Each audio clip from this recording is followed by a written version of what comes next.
Oi, gente linda que gosta de conhecer, que gosta de informação. Olha, vocês não têm noção do que eu trouxe para vocês aqui hoje. A gente começou a nossa série falando sobre a questão, né, do surgimento do trabalho, algumas curiosidades. E aí, hoje eu trouxe para vocês aqui, ó. Trouxe um quadro maravilhoso com um monte de informações para que vocês tenham acesso a uma história que antecede ao surgimento da CLT, né? A CLT, que surgiu lá em 1943, na época do governo de Getúlio Vargas, ela tem uma história que antecede a ela, né? E a gente vai conhecer um pouquinho dessa história hoje. Vem comigo que eu vou mostrar pra vocês, tá bom? Bom, eu vou começar falando aqui sobre um período bem específico, gente. Eu vou começar falando lá no fim do século XIX, início do século XX. Vamos entender o que aconteceu nesse período? É bem legal a gente estar atento a isso. Nesse período, que foi o final do século XIX e início do século XX, a gente tem muitas mudanças socioeconômicas acontecendo aqui no Brasil, né? E aí a gente vai destacar a questão da abolição, né? Que foi lá em 1888 com a Lei Áurea, tá? Essa foi uma das situações nesse período que declinaram para uma mudança estratégica em todo o cenário, né? Combinado também com a chegada de imigrantes no nosso país, né? Esse combinado de situações ocasionou um aumento populacional considerável e um aumento de mão de obra, né? Mão de obra é essa que precisa comer, ó, comer, alimentar os filhos, né?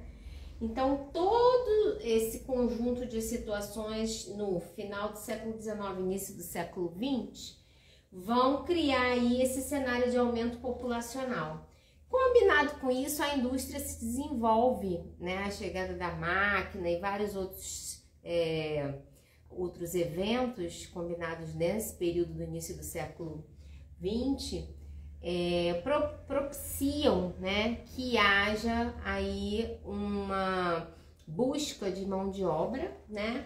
E dentro desse período vocês vão observar também que os pais e os filhos também trabalhavam, tá? Então tinha mão de obra infantil efetivamente sendo utilizada dentro das fábricas e das indústrias. E isso era algo assim muito preocupante, porque você imagina uma criança trabalhando quando ela deveria estar estudando. Tanto que nessa época surgiu um decreto-lei, que foi o decreto 1813, tá? Que ele veio lá em 1891, né? Entre o fim do século XIX e o início do século XX, para normatizar, regular as condições de trabalho das crianças dentro do ambiente fabril. Depois eu vou falar para vocês darem uma olhada, eu vou colocar aqui na legenda, tá? Esse decreto para vocês terem acesso. Depois lá desse período, né, que se inicia o século XX, aconteceu também o combinado da Primeira Guerra Mundial. E durante esse período, muitas situações se evidenciaram. Os maridos foram para as frentes de batalha e as mulheres ficaram com seus filhos aonde? Em casa, com fome. Então, essas mulheres tiveram que também exercer atividade, né? Trabalhando para trazer o alimento para dentro de casa. Então, essa mulher, além de trabalhar, ela também levava o filho, né, para o ambiente de trabalho. Então, dentro de todo esse cenário, né, desse contexto histórico da Primeira Guerra, que findou por volta de 1918, a gente vai perceber que ocorreram várias revoluções trabalhistas, né? A população, ela estava ávida de direitos, de condições de saúde laborativas mais transparentes, melhor estabelecidas, e várias revoluções foram sendo impulsionadas durante esse período. Dentro desse período de 1919 até 1925, o presidente Arthur Bernardes, ele sanciona, né, uma legislação que determina período de férias de 15 dias. Ou seja, a partir daí, esse celeiro de direitos trabalhistas, ele vai tomando forma, tá? Eu saí, então, do fim do século XIX, início do século XX, passei pela Primeira Guerra Mundial e já tô aqui em 1925, quando veio esse direito sancionado pelo presidente Arthur Bernardes. Quando a gente chega na Era Vargas, por volta de 1929, né, a gente já tem aí um outro contexto, né? A gente precisa ter em mente que esse grupo de empregados, né, dentro desse contexto também com os empregadores, eles já estão como? Eles estão necessitando de regras que condicionem e elaborem a permanência deles dentro dos ambientes de trabalho.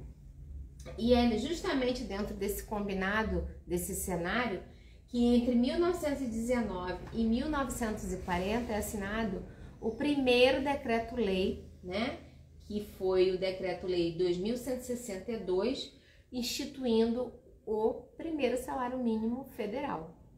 Né, gente? Interessante a gente saber que tudo isso aconteceu antes mesmo da CLT, que veio em 1943. Então, a gente está em 1940 ainda. Nesse período, gente, lembrando que esse decreto do lei, né, referente ao salário mínimo, ele foi assinado, autorizado no dia 1º de maio de 1940. Bom, o que mais aconteceu antes da CLT? Me conta que eu estou interessada em saber.